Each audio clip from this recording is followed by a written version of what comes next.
Bismillahirrahmanirrahim. Assalamualaikum warahmatullahi wabarakatuh.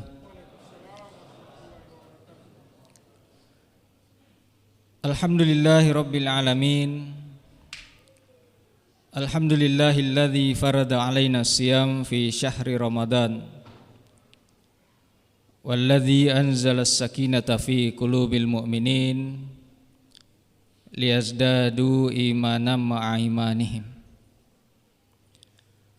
Asyhadu an la ilaha illallah wahdahu la syarikalah wa asyhadu anna Muhammadan abduhu wa rasuluhul mab'uts rahmatan lil alamin. Allahumma salli ala habibina wa qudwatina wa syafi'ina Muhammadin sallallahu alaihi wasallam wa ala alihi wa ashabihi wa man tabi'a hudahum ila yaumiddin. Qala Allah ta'ala fil Qur'anil Karim, a'udzubillahi minasyaitonir rajim. Bismillahirrahmanirrahim. Alif lam mim. Dzalikal kitabu la raiba fihi hudal lil muttaqin. Hadirin sekalian,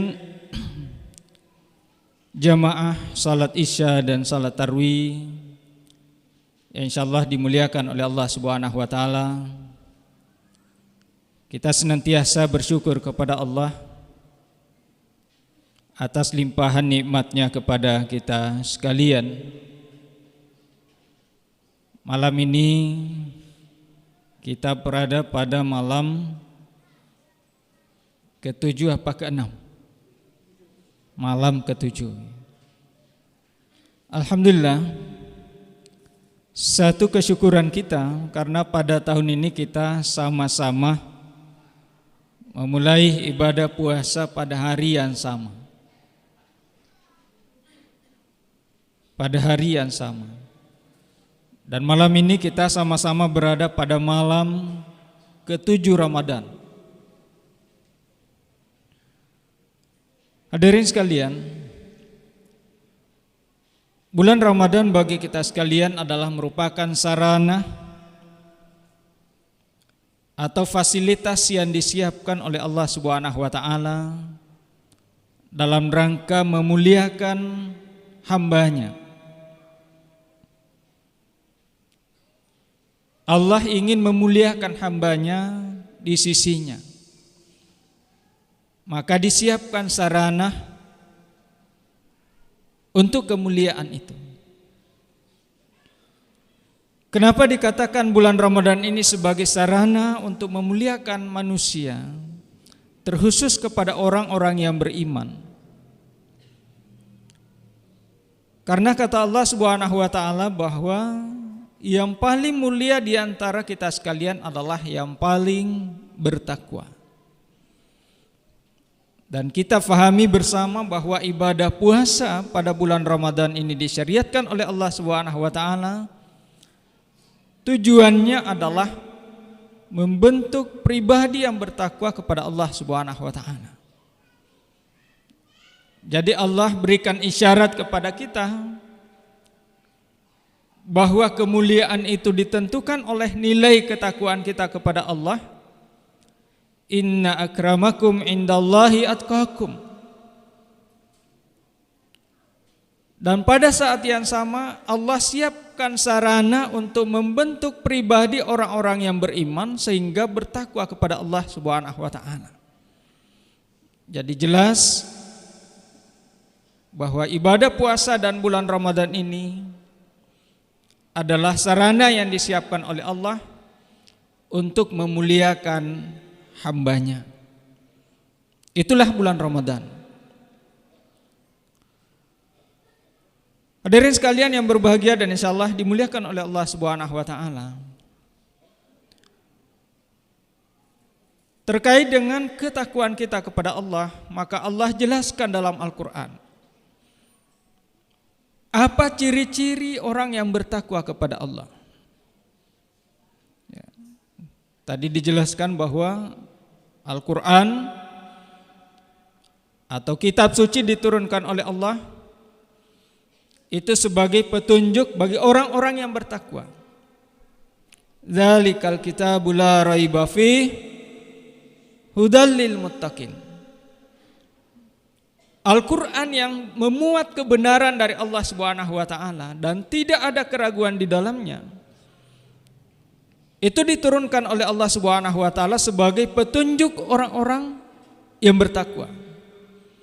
Nah, pertanyaannya kemudian adalah, siapakah orang-orang yang bertakwa itu? Orang-orang yang bertakwa itu dijelaskan pada ayat selanjutnya. Alladzina yu'minuna bil ghaib. Orang-orang yang bertakwa itu adalah orang yang beriman kepada perkara yang gaib. Allah adalah perkara yang gaib. Malaikat adalah perkara yang gaib. Surga neraka adalah perkara yang gaib. Tapi orang-orang yang bertakwa itu akan meyakini bahwa meskipun kita tidak melihatnya, akan tetapi kita meyakini bahwa itu adalah hal yang benar, dan kita kuatkan keyakinan kita dalam bentuk ibadah dan amal soleh dalam kehidupan kita. Kadang ada orang yang bertanya, ya mungkin karena penasarannya atau karena apa, mempertanyakan perkara terkait dengan zat Allah. Karena mungkin mereka membayangkan Allah itu seperti ketika kita memikirkan tentang manusia atau tentang makhluk. Maka mereka pun kadang bertanya. Padahal kita diberikan batasan bahwa berbicara tentang Allah Subhanahu wa taala, maka yang harus kita pikirkan, kita renungkan adalah ciptaannya, bukan zatnya. Tafakkaru fi khalqillah wa la tafakkaru fi zatillah. Ya, pikirkanlah tentang ciptaan Allah dan tidak perlu memikirkan tentang zat Allah Subhanahu wa taala. Kita yakini saja. Karena dalam kehidupan kita juga kadang kita menerima sebuah kebenaran meskipun kita tidak sanggup melihatnya. Misalnya tegangan listrik, kita yakini bahwa ada namanya tegangan listrik, tapi wujud dari tegangan listrik itu kita tidak tahu. Tapi kalau kita sentuh, kita tahu efeknya. Ya. Gravitasi bumi yang oleh para ilmuwan sampai hari ini meyakini bahwa itu ada, yang menyebabkan ketika kita melemparkan sesuatu maka akan jatuh ke bumi. Tapi orang tidak bisa menjelaskan bentuk dari gravitasi bumi itu seperti apa. Tapi diyakini itu makhluk, apalagi Allah Subhanahu wa taala. Maka cukup kita meyakini. Kita renungkan apa yang telah diciptakan oleh Allah Subhanahu wa taala. Kita pikirkan bahwa ternyata alam raya ini teratur. Ada matahari yang bisa berputar pada porosnya. Ada bintang-bintang, ada bulan. Maka kita meyakini bahwa tidak mungkin ada sesuatu yang teratur di muka bumi ini kecuali ada zat yang mengaturnya. Siapa yang mengaturnya semua itu? Itulah Allah Subhanahu wa taala. Ada malaikat. Malaikat adalah perkara yang gaib. Surga dan neraka adalah perkara yang gaib. Lalu kemudian orang yang bertakwa itu apalagi selain beriman kepada perkara yang gaib? Ciri yang kedua adalah wa yuqimunas shalah. Orang-orang yang bertakwa itu adalah mereka yang senantiasa menegakkan salat. Menegakkan salat. Hadirin sekalian, ibadah salat adalah ibadah yang paling pokok di antara ibadah kita. Kalau kita lihat di puasa berbeda dengan proses pensyariatan ibadah-ibadah yang lain. Ya. Kalau perintah untuk melaksanakan ibadah yang lain itu dikirimkan oleh Allah Subhanahu wa taala melalui utusannya, malaikat. Jadi ibaratkan kehidupan kita hari ini Ibadah-ibadah yang lain itu menggunakan kurir, diantar oleh malaikat, disampaikan kepada Nabi Muhammad sallallahu alaihi wasallam. Tapi ibadah salat itu tidak. Kalau ibadah yang lain itu secara online. Tapi kalau ibadah salat itu tidak online, offline dia. Pertemuan langsung antara Allah Subhanahu wa taala dengan rasulnya. Rasul langsung dipanggil oleh Allah untuk menerima ibadah salat. Demikian pentingnya ibadah salat dalam kehidupan kita sekalian. Oleh karena itu kita pelihara ibadah salat kita. Kita jaga ibadah salat kita. Karena ibadah salat ini adalah ruhnya ibadah yang lain. Yang namanya ruh itu menyebabkan kehidupan. Kalau salat kita sudah tidak jelas, kita tidak laksanakan, maka itu pertanda kematian atas ibadah-ibadah yang lain. Tidak ada ruhnya. Bagaimanapun baiknya kita, bagaimanapun kita rajinnya melaksanakan ibadah yang lain, bagaimanapun kita melaksanakan amal-amal soleh yang lain, tapi kita tinggalkan ibadah salat, maka itu sama halnya kita mematikan ibadah-ibadah kita semua itu. Ibarat dalam ilmu matematika, ibadah salat itu diibaratkan sebagai angka 1. Ibadah dan amal yang saleh yang lain diibaratkan sebagai angka 0. Berapapun banyaknya angka 0 yang kita siapkan, kita jejer, tapi tidak ada angka 1 di depannya, maka itu akan tidak ada nilainya. Itulah pentingnya ibadah salat kita.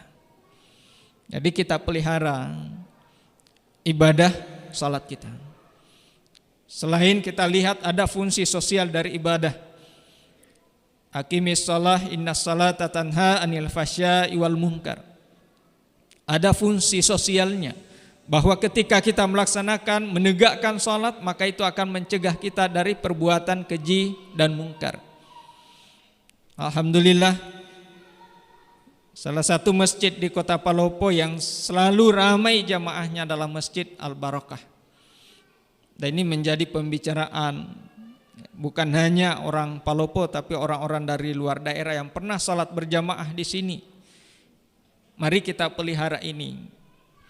Ini adalah cerita baik bahwa di masjid ini senantiasa kita pelihara salat berjamaah. Ya. Kita pelihara salat berjamaah. Ya.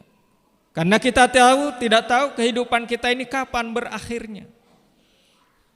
Ya, kata orang hari ini kita tinggal memilih saja bentuk salat yang kita mau seperti apa.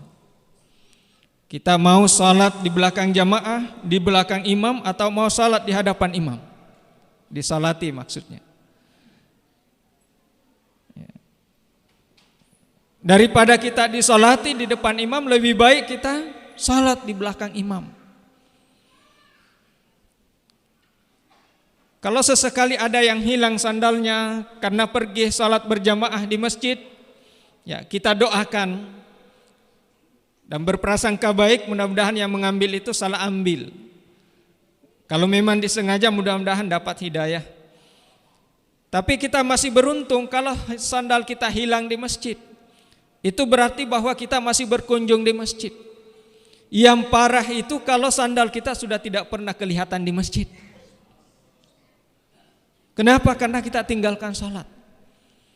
Nah, di antara tanda orang yang bertakwa itu adalah senantiasa menegakkan salat. Siapa lagi? Wa mimma razaqnahum yunfikun.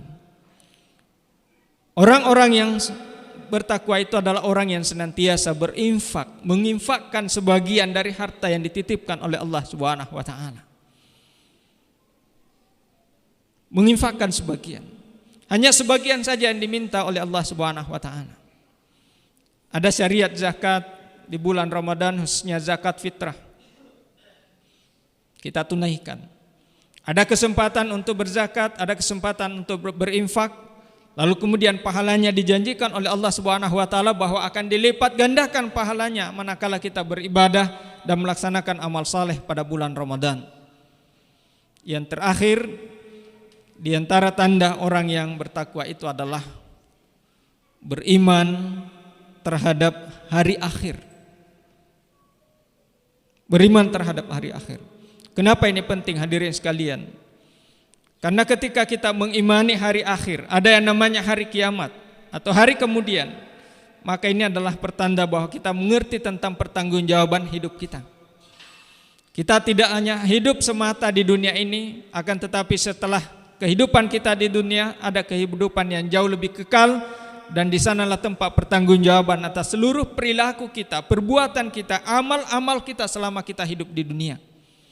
Itulah pentingnya kita mengimani perkara yang terkait dengan hari akhir. Mudah-mudahan ibadah puasa kita bulan Ramadan tahun ini insyaallah mengantarkan kita semua menjadi pribadi yang bertakwa kepada Allah Subhanahu wa taala. Amin ya rabbal alamin. Sehingga kita semua mendapatkan tempat yang mulia di sisi Allah Subhanahu wa taala, sebagaimana dijelaskan oleh Allah bahwa di antara hamba-hamba Allah Subhanahu wa taala yang dimuliakan atau di antara orang yang paling mulia di sisi Allah adalah yang paling bertakwa kepada Allah Subhanahu wa taala. Dan inilah yang kita tuju dengan ibadah puasa pada bulan Ramadan. Mudah-mudahan ada manfaat dari apa yang kami sampaikan pada kesempatan ini. Lebih kurangnya mohon dimaafkan. Billahi taufiq wal hidayah. Wassalamualaikum warahmatullahi wabarakatuh.